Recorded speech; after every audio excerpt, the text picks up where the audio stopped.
Tim Marcio. Pete, why don't we just start with the opening statement and then we'll just take questions? Thanks, yeah.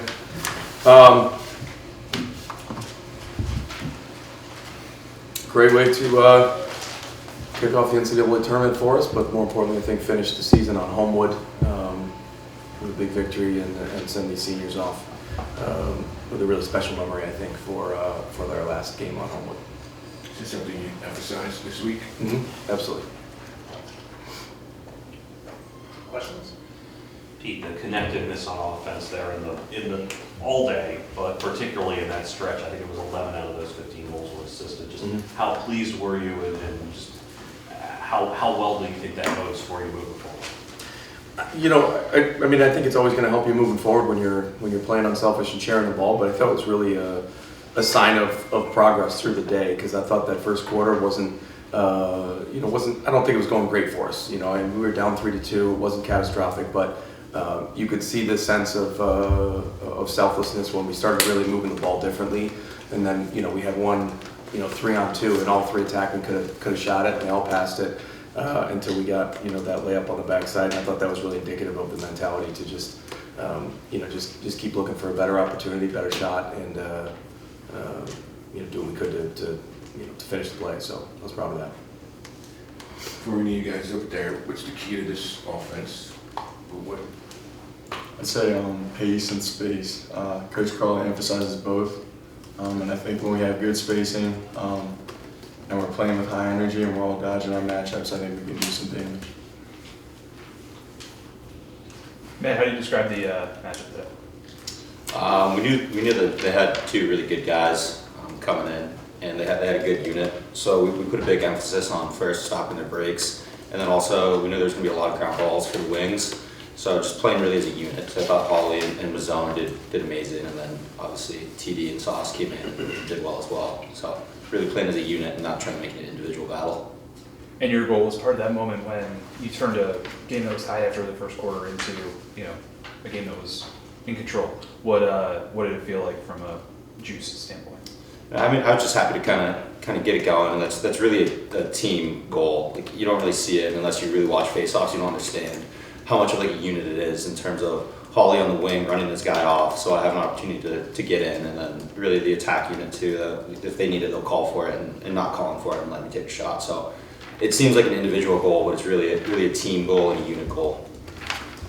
Tim, defensively, you guys, I think, forced more turnovers than they had shots in the middle two quarters of the game. I think it was 13 turnovers, 11 shots. What was going right for you guys, just kind of being able to disrupt them that way? I think we've done a great job of pressuring teams all season and keeping perimeter pressure. I think today it just took a second to get our feet underneath of us. Started realizing like they're going to go to the net, so might as well be ready to slide. And I think there were a couple times that second quarter where we stayed on the doubles on those low posts and chased them away. And once that kind of happened, I think the ball started hitting the ground a bit more. We started emphasizing like we need to pick those up because we gave a couple rebound goals to start. I mean, the intensity was great, and we just wanted to win our side of the ball and give the ball back to the out. Tim, how would you characterize the week of practice, specifically, coming off of a loss? It was determined, and it was very focused. I thought the energy was great this week.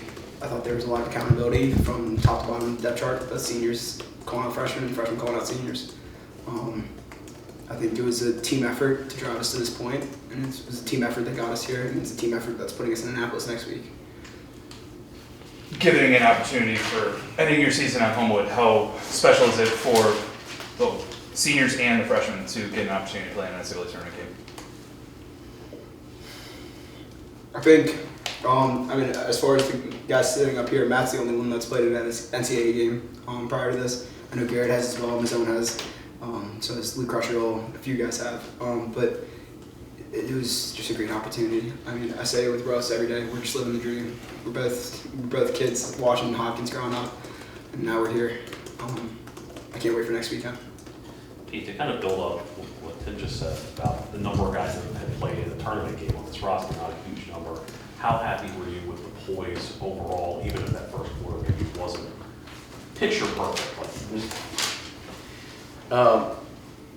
As much as there's an emphasis on the time and situation with an NCAA game and, on Homewood and it being the last contest here, I I don't think it's lost the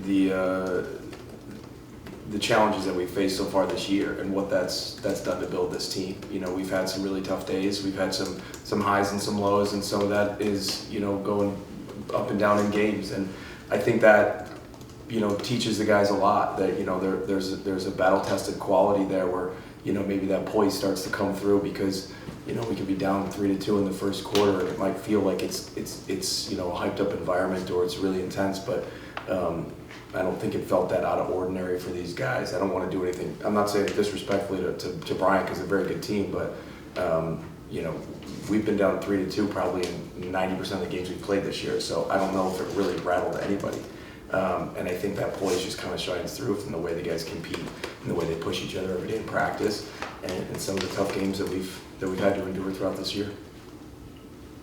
Pete, can you talk about the emergence of, I know you guys don't refer to him that way, but nominally the second midfield. I think it was your 7th goal before the first midfield was on the field for a goal.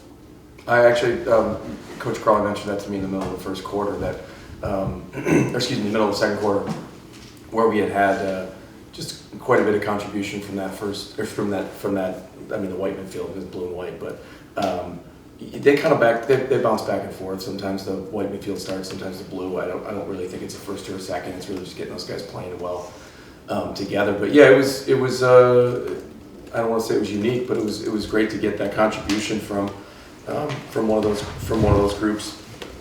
You know, I mean, I think probably the bigger factor was Brooks English keeping us in the game in the first quarter. He scored the first 3 goals of the game for a freshman to play in his first NCAA tournament game, and you know, just to kind of look as poised as anybody. I thought it was a really great you know, element for us to build off of. That was just a great you know, contribution from him, and I don't know, got the guys excited.